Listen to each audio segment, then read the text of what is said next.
Well, good morning to you all. Tony Virtue speaking, Virtue and Partners, with our regular monthly update. And as you can see, unseasonably warm here in Sydney, so out of the suit for the day. Are we there yet? I think that's the message that people are asking in relation to interest rates, both here and globally. ECB came out last week and said, "Oh, that stumps. That's as far as they're going." Expecting the Americans to be in a similar position. There's a lot of correlation between similar countries. That's the reality of all of this. And Australia's done a little bit less, as I've reported before, but we are linked to what is going on globally. It does appear, though, that we're at the top of the interest rate cycle, and possibly rates to drop maybe early next year, but certainly at some stage in 2024. The RBA now has a new female governor for the first time today, so we wish her well. Australian equities, we've got through the year-end reporting. I thought it was strong enough.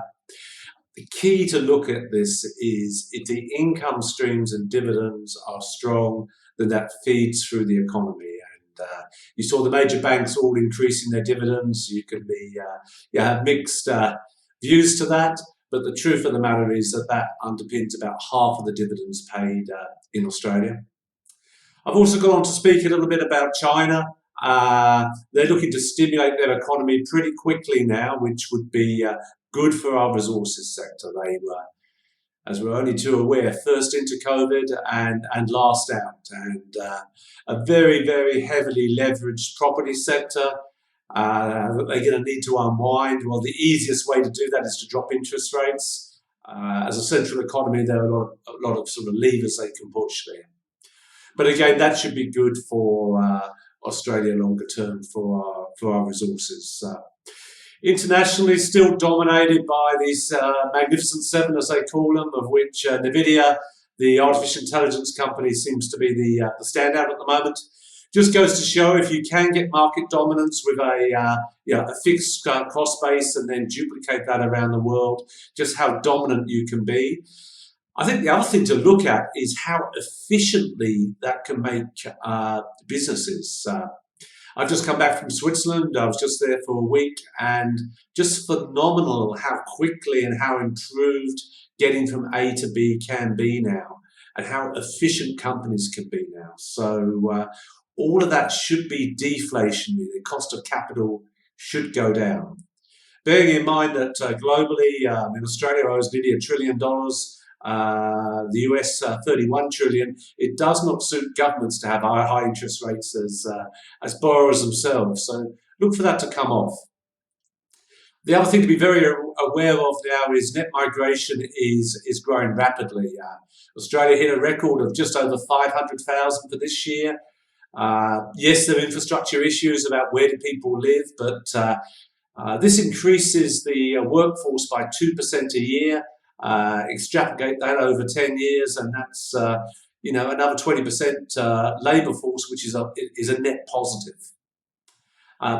At the same time, yes, that means that there's a shortfall of housing, and as you can see at the moment, property prices continually increasing, particularly in the city. We have a state government budget tomorrow. The Fed's again looking at making changes to prioritise what we call build to rent, which again will be more positive for inner cities. So all in all, things are picking up. Clearly, interest rates rising has affected disposable income, money that could have gone into spending. Clearly is going into interest rate payments, and pretty obvious to me that there is a tightening of the belt, but a sense that this we can manage through and come out the other side.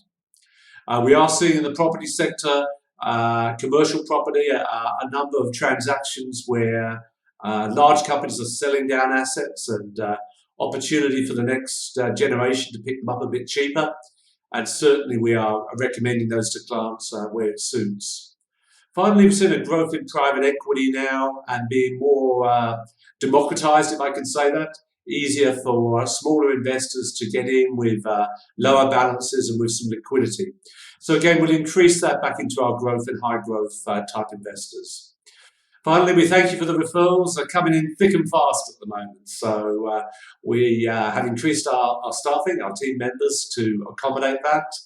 The name of the game for us is to be incredibly efficient behind the scenes, but still keep that strong personal contact and face-to-face relationships with our clients. So do give us feedback. Look at what's on the website. I look forward to seeing you all again soon. Attorney Virtue, when experience pays.